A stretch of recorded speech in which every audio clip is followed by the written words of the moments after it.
సుమారు 6 ఎకరాల విస్తీర్ణంలో గల భూమిలో మీరు ఇవన్నీ చేస్తున్నారు. అవును.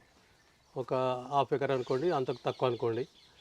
40 ఆవులు పెంచుతున్నారు, 2 గేదెలు పెంచుతున్నారు. గడ్డి కూడా 3.5 ఎకరాలు, సుమారు 3.5 ఎకరాల్లో గడ్డి పశువుల కోసమే పెంచుతున్నారు. అంటే పశువులకు మీరు ప్రాధాన్యత ఇస్తున్నారని అర్థమవుతోంది. పశువుల నుంచి వచ్చే పేడ కానీ, మూత్రం కానీ ఇట్లాంటి వాటిని అన్నింటినీ ఏ రకంగా వినియోగిస్తున్నారు? ఇది సేంద్రియం అనగానే మనం తప్పకుండా ఏదో రకం కల్చర్ కావచ్చు, కానీ మొత్తం అయితే ఆవు పేడ, ఆవు మూత్రం సంబంధించిన కల్చర్ వేస్ట్గా భావిస్తున్నారా దాన్ని? భూమికి మనం ఏదైతే వేస్ట్ అనుకుంటో భూమికి అదే అమృతం. అందులో అన్నిటికంటే పోషకాలతో కూడుకున్నది ఆవు యొక్క, అది తల్లైన ఆవు, ఇండిజినస్ ఆవు యొక్క మూత్రములో వచ్చేటువంటి రైజోబియం బ్యాక్టీరియా. సో అలాంటి మూత్ర పోషకాలని, పేడని ఇందులో విసర్జించిన దాన్ని ఒక పైప్ లైన్ ద్వారా గ్రావిటీ పైన, ఎత్తుపైన షెడ్ పెట్టి వంపులన్నీ పొలాలు పెట్టుకోవడం వల్ల ఆ మూత్రం పేడంతా కూడా పైపుల ద్వారా ప్రతి మడిమడికి తీసుకెళ్ళడం వల్ల ఆర్గానిక్ కంటెంట్ను న్యాచురల్గా మళ్ళీ ఆర్గానిక్ మ్యాటర్ తయారు చేయకుండా, డబ్బులు ఖర్చు పెట్టకుండా, శ్రమ లేకుండా, ఎందుకంటే ఈ కాలంలో అసలు పిల్లలు లేరు పనిచేయడానికి, లేబర్స్ ఎవరు రావడం లేదు.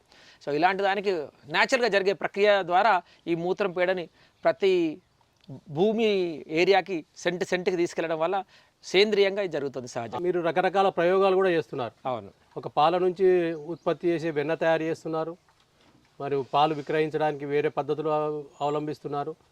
కాకుండా పెండ నుంచి కానీ ఇంకా మూత్రం కానీ తోటలకు వాళ్ళు మళ్ళిస్తున్నారు.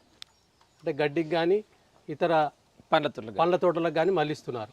ఇందులో డైరీ ఉంది కాబట్టి ఇంతగానో పని జరుగుతుంది. డైరీ కనుక లేకుంటే, డైరీ అనేది గంటకు పర్యవేక్షణ ఉన్నటువంటి వ్యవసాయం.